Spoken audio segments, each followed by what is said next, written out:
అందరికీ నమస్కారం అండి. నేను మీ లావణ్య. ఈరోజు నేను క్యాబేజీ సర్వపిండి పెట్టాలనుకుంటున్నాను.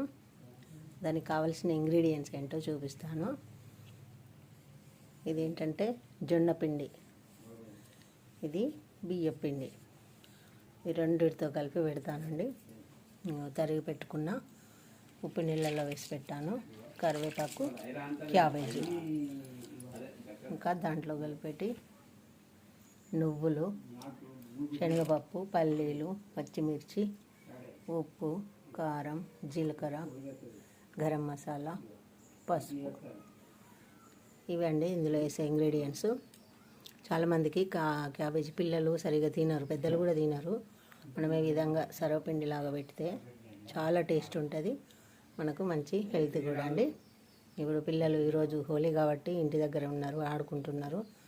వాళ్ళకి ఇప్పుడు ఇది చేసి పెట్టాలని ప్రిపేర్ చేస్తున్నాను. చూసారా, పిండి మొత్తాన్ని ఈ విధంగా అంతా కలిపి పెట్టేశానండి. ఇప్పుడు దీన్ని వచ్చేసి నాన్ స్టిక్ ప్యాన్కే ఇక తొందరగా అయిపోతుంది. దీని మీద అయితే కాస్త నూనె వేసి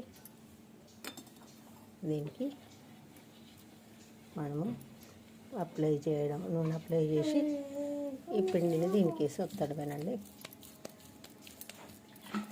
ఈ సర్వపిండి చాలా టేస్టీగా ఉంటుంది, ఎందుకంటే జొన్న పిండి, ఈ క్యాబేజీ ఈ రెండు కలిపాం కదా, మంచి టేస్ట్ ఉంటుంది.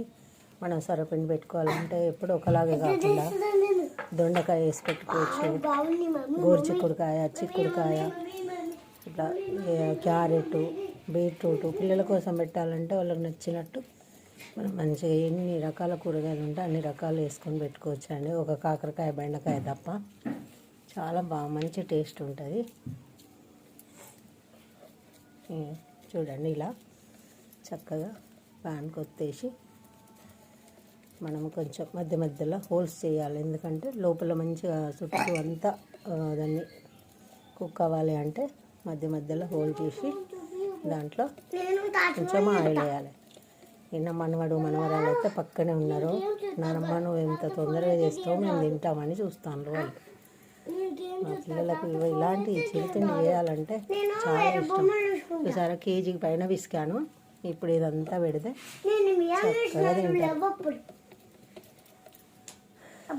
పిల్లలకి ఇష్టమైనది చేసి పెట్టడం కంటే ఇక తల్లికి కావాల్సింది ఏముంటుందండి. అందులో మనవరాళ్ళ కంటే ఇంకా మరీ చేస్తాం కదా.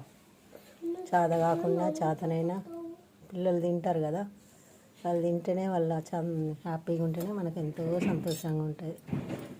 ఈ విధంగా కొంచెం కొంచెం ఆయిల్ డ్రాప్స్ వేసేసి హోల్స్లల్లో ఇలా పెట్టేసుకోవాలి. కొంచెం ఆయిల్ అయితే మంచిగానే వేసుకోవాలండి, ఎందుకంటే అది ఆయిల్ ఉంటేనే సర్వపిండికి మంచి టేస్ట్ వస్తుంది.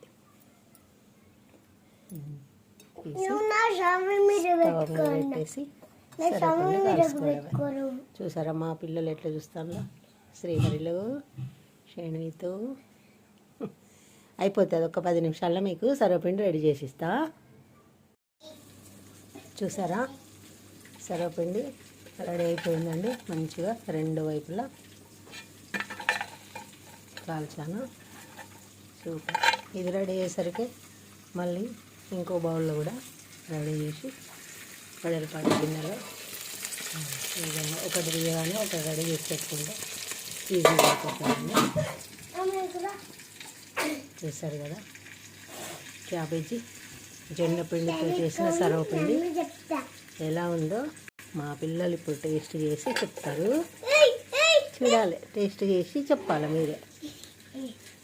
రెడీగా ఉంది. ఊదుకుంటే తిను. ఎలా ఉందో చెప్పు. కాలింది కావాలంటే ఇంతే ఉంటుంది మరి. ఎలా ఉంది చెప్పు.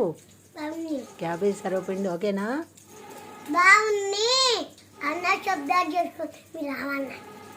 థ్యాంక్ యూ తల్లి. చూసారా, నా మనవరాలు అందరూ సబ్స్క్రైబ్ చేసుకోండి, మీ లావణ్య అని చెప్తుంది. ఉంటానండి. మీరు కూడా ఒకసారి ట్రై చేసి చూడండి, ఎలా ఉంటుందో మీరే చూస్తారు. బాగుంది మీ లావణ్య.